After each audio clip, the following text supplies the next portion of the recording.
Hi. రీసెంట్‌గా మనం చూసాం గదా! కాకినాడలో పవన్ కళ్యాణ్ అయితే షిప్ లోపలికెళ్ళి షిప్‌ని సీజ్ చేయమనేది చెప్పొచ్చారైతే. దాని మీదనైతే కొంత వివాదం నడుస్తుంది. యాక్చువల్‌గా ఒక డిప్యూటీ సీఎంకి ఆ అర్హత ఉందా? సీఎంకి కూడా ఆ అర్హత ఉందా అంటే లేదనైతే కొంతమంది చెప్తా ఉన్నారు. ఎందుకంటే సీ అనేది సముద్రం సంబంధించింది.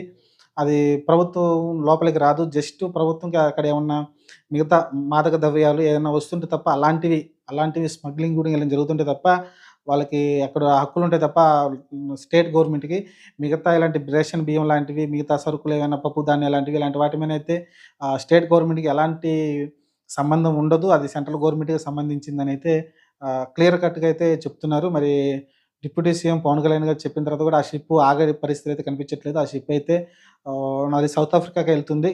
తెలిసిందే కదా! మనకక్కడ ఎక్కువ ఆఫ్రికా ఖండంలో ఈ బియ్యాన్ని తింటారు. మంచిగా ఈ రేషన్ బియ్యం అయితే మనమైతే ఇక్కడ తినం గానీ, అక్కడైతే వాళ్ళు బంగారంలాగా